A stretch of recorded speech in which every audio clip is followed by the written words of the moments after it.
Hey gang, welcome once again to Living Off the Slab.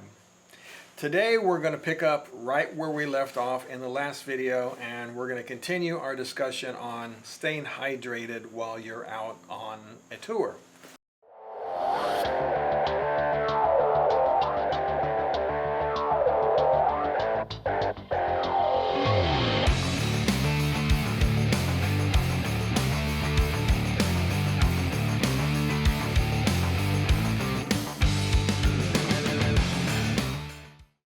Now, if you haven't seen the first video, go up here and click the link up there and watch that first video, because we talk about some of the basic concepts that you need to know before we continue here.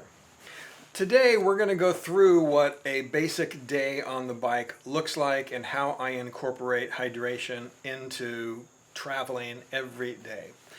I did this same basic routine every day last year when I was traveling across country for 58 days. I was out on the road, and I rode through all kinds of temperatures, rain, blazing heat, 115 degrees when I was out in Palm Springs, and never once had an issue with hydration. Here's my normal process when I'm out on the road. First of all, I get up in the morning and I have a thyroid medication that I need to take. So I do that with a glass of water, about 8 ounces. Then after that, I head down to breakfast and I have a cup or two of coffee along with my breakfast. And I know that some of you are going to say that coffee is dehydrating, and while it is true that coffee will make you pee more than just drinking a glass of water, right, it also is very relaxing and very enjoyable. For me and for a lot of people who are out traveling, this is a vacation, right? It's about having a good time. And part of that is relaxing, getting up in the morning and having a cup of coffee and maybe even a beer at the end of the day. And there's nothing wrong with doing that. However, what I would suggest, and what I do most often, is along with that cup of coffee in the morning, I'll have another glass of water. Again, about another 8 ounces. So by the time I'm done with breakfast, I've consumed a couple of cups of coffee, but also 16 ounces of water. And now I'm going to go pack up and get ready to hit the road.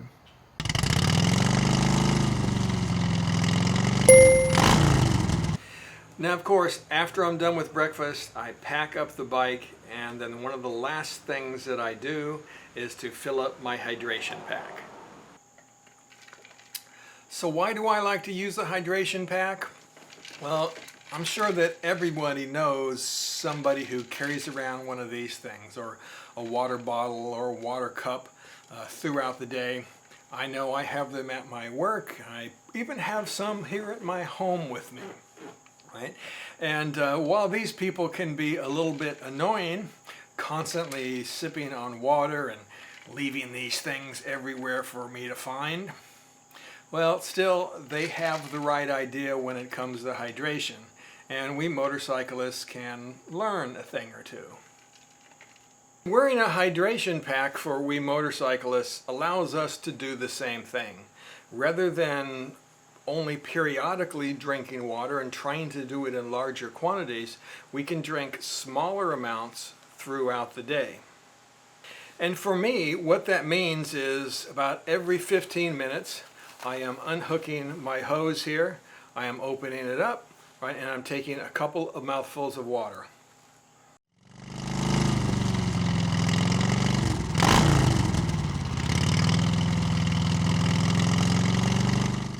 Depending upon the size of my hydration bladder, this one is a 3-liter pack. So I might go through 3 of those a day.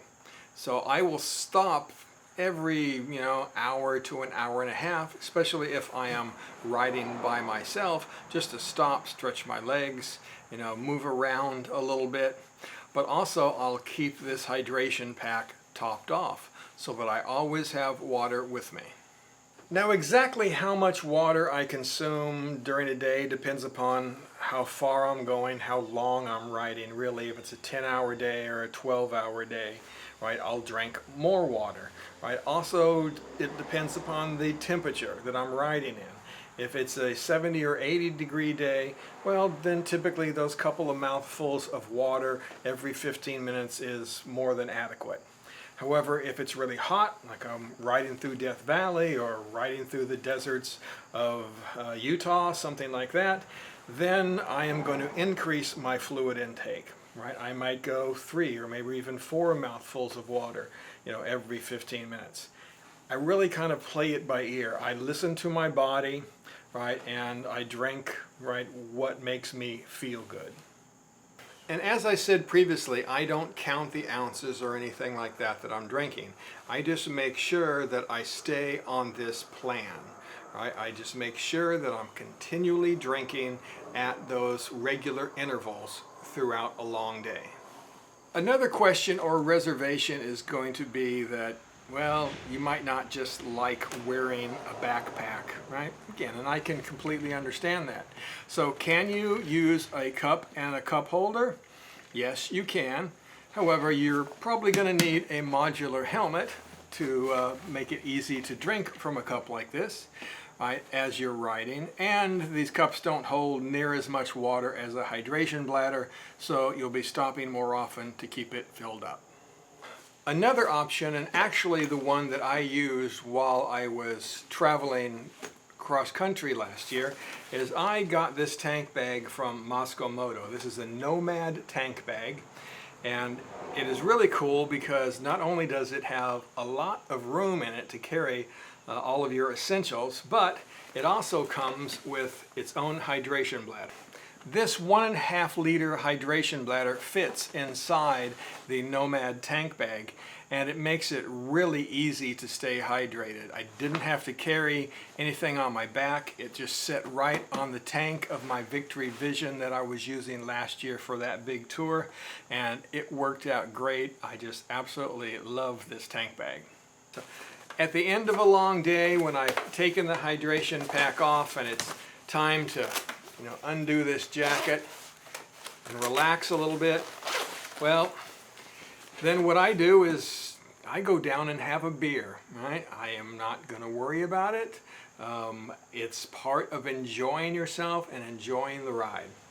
However, you probably will see me order a beer and a water for dinner. And I'll drink the beer, usually 1, maybe 2 on rare occasions, but also I'll drink that water as well, just to get me started for the next day.